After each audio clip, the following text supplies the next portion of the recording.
process. We're moving ahead with that. And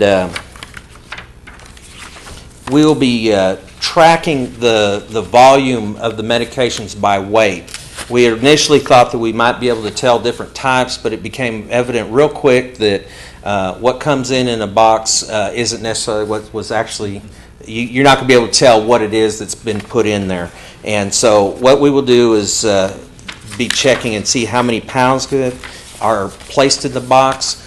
The only baseline that we have for that in our community is that back in the fall, there was a DEA, Drug Enforcement Agency, take-back day that Richmond Police Department participated in. They received 20 pounds that day of medications. We just had one April 21st, and the city of Richmond participated in that and advertised it and pushed it. They also took them back here in Berea, but they didn't really advertise it. But some people found out they took 67 pounds back in Richmond and 10 pounds back in Berea. That's without the drop box. The thing that we did find out with these type of days where they take them back, people do come and bring the medications, but they don't always. It's not always convenient for them. They don't always remember, and there's still a lot of medications that are in the household that young people have access to, or are a temptation for people to come and steal. And we feel like that having a place where somebody can come at any time, that these drop boxes that will be more effective, and that we will reduce the amount of medications and medicines that are available for misuse. Any questions? I don't know if the Chief is still here. I don't know if he wanted to share anything. In this packet is some of the things that you will be seeing.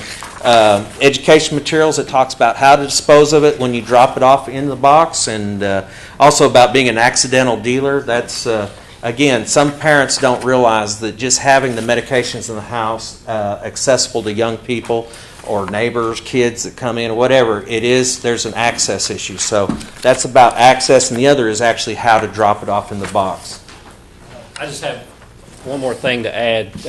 We would prefer to have no needles whatsoever in our boxes. So please do not drop off needles with us. Both places will have signs that say do not drop the needles off in there. We do recommend that you put the medications in a plastic bag like a Ziploc. On this, one thing that's very important, and this is going out to the community, is that we do ask people to remove the identifying things on their prescription bottles.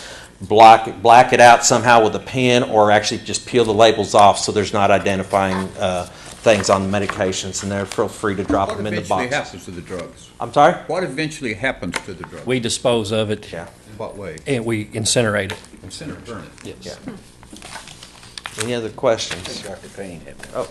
I just want to save space in the boxes. Is it better if they're taken out of the pill, you may have one pill in the... Like a blister pack? As far as the volume, the boxes are going to be emptied on a regular basis, so we don't expect the boxes to be filled up. But we do recommend it, and we actually will show, I didn't bring one with me, some samples of, it's actually candy, but it looks like pills, that you can put the pills in a Ziploc bag, seal it up, and drop it in. Or you can take the markings off the prescription bottles and even put them in a bag and put them in.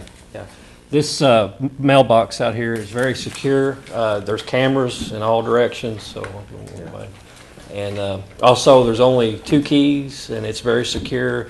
Everything's videotaped when it's disposed of. We've got proper procedures in place when we destroy evidence. So. In both places, that was the point, is they are bolted to the ground. They are very secure in concrete and secure. Glad to answer any questions. Questions for our health department or for our police chief? Thank you. Thank you. All right. Very worthwhile project. Yeah. Thank you. Under new business, resolution 03-11. Resolution 03-11 is a resolution of the City Council of the City of Berea, Kentucky, approving an agreement between the City of Berea and the Commonwealth of Kentucky Transportation Cabinet, Department of Highways, and authorizing the mayor to execute the same. The resolution reads, whereas the City of Berea has determined that public safety will be better served by the installation of railroad crossing gates at the existing at-grade CSX railroad crossing on Maydee Road near the new Fairstown Middle School in the City of Berea, and whereas the Commonwealth of Kentucky Transportation Cabinet has determined that the project is worthwhile and is willing to reimburse the city up to $100,000 for the completion of the project, and whereas the city desires to accept the funding on the terms and conditions set out in the agreement between the city and the department, now therefore be it resolved by the City Council of the City of Berea, Kentucky as follows. Section 1, that the City of Berea hereby accepts the state funding from the Commonwealth of Kentucky Transportation Cabinet in the amount of $100,000 and approves the agreement between the City of Berea and the Commonwealth of Kentucky Transportation Cabinet attached hereto for the purpose of installing railroad crossing gates at the existing at-grade CSX railroad crossing on Maydee Road near the new Fairstown Middle School in the City of Berea.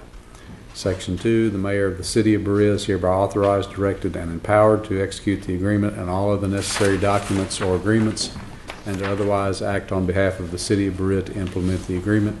Section 3, this resolution shall take effect immediately upon passage. I have reviewed the agreement submitted by the by the Transportation Cabinet, and it's standard, and I have approved it from a legal standpoint for the City of Berea. May I have a motion on the resolution? So moved. Second. Motion by Ms. Kirby to adopt, second by Mr. Little. Discussion, questions, comments? All in favor of the motion to adopt the resolution signify by saying aye. Aye.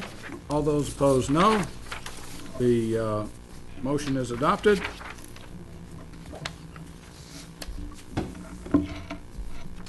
And signed. Next, Audit and Finance Committee, Mr. Burnside. Mr. Mayor, one item, as you well know, the Audit and Finance Committee, along with other members of the council, met this evening for 3.5 hours to review the 2011 and 2012 budget and interact with the department heads in terms of ascertaining what their needs are and things that is going to help the city move forward. We've had a good meeting and made some suggestions and offered them up, and hopefully we'll have a budget coming back soon for the first reading so that we can meet the schedule. So, Thank you, Mr. Burnside. Department heads, any department head? Mr. Van Winkle?